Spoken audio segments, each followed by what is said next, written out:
Hi everyone, my name is Spike Millington. I am Vice President of the International Crane Foundation, and our mission is to save all 15 species of cranes and their habitats throughout their range.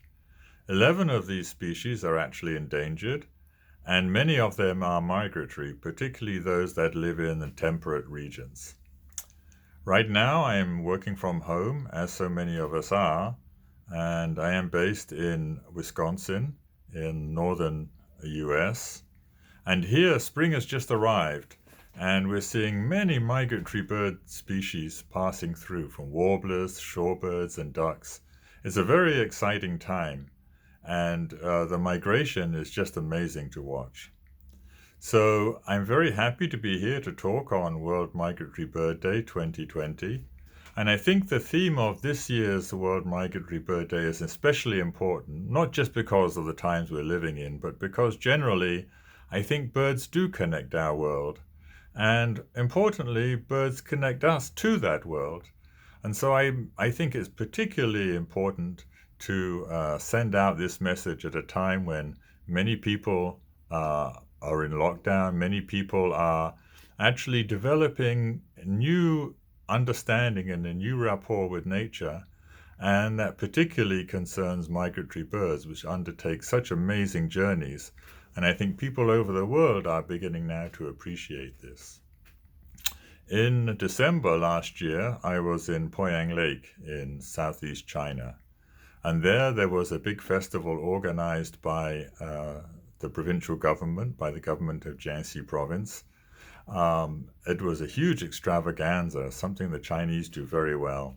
And the theme of that festival was Birds Connect Us. So I think that we're seeing a lot more understanding of connectivity, and I think connectivity is getting a lot more traction throughout the world, as we see from that case from China.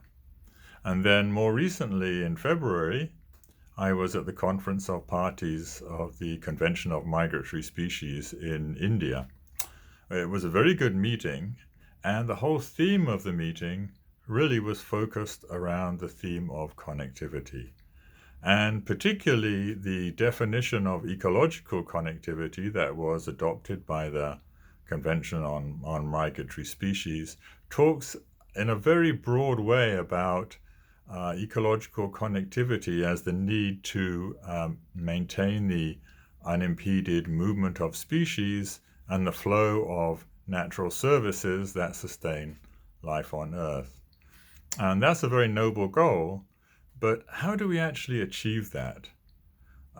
With connectivity, I think there are three connected areas. One is the ecological connectivity, which talks about the network of sites that birds use on their migration, from breeding areas to important stopover and staging sites to secure wintering areas. So that's the physical network of sites. But I think that needs to be complemented by connectivity, not just among birds and places, but also among people.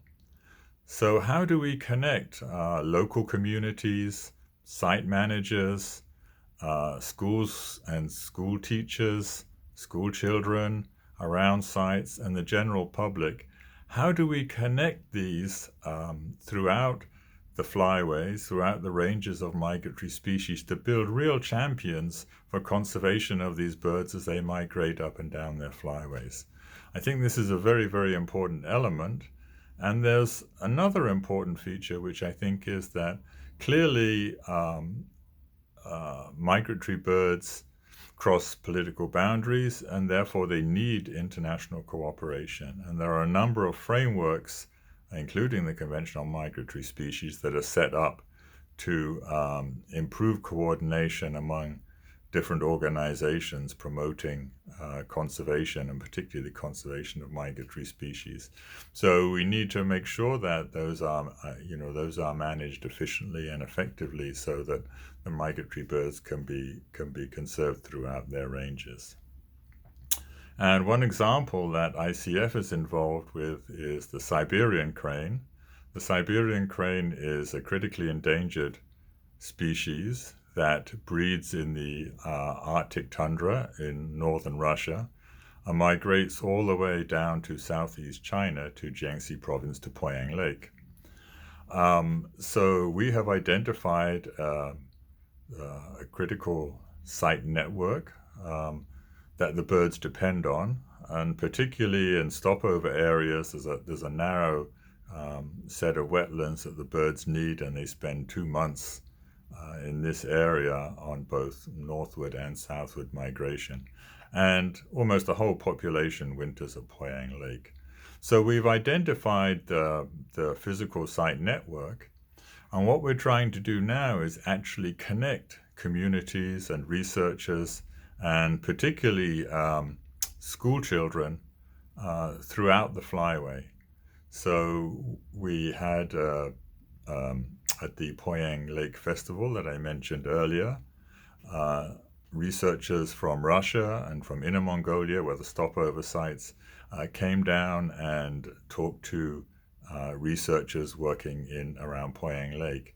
And also we brought school teachers down. So the schools in Poyang Lake and the schools in Inner Mongolia, for instance, they got together and they organized international nature schools and crane camps. And in this way, the school children understood that actually there was a connection between the cranes that arrive in the winter at Poyang Lake and where they actually go to breed, which is very, very far away.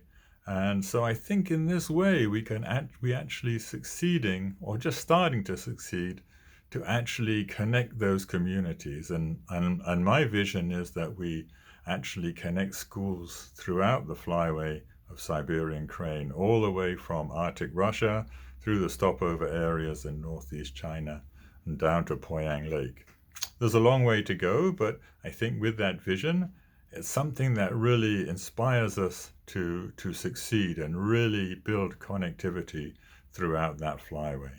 So I think this is something that we can try to do for the different flyways for the different individual species, and I'm very excited about it. So thank you very much for letting me talk to you on World Migratory Bird Day 2020. I'm very excited about all the different initiatives that are going on around this festival, and good luck everybody. Thank you very much.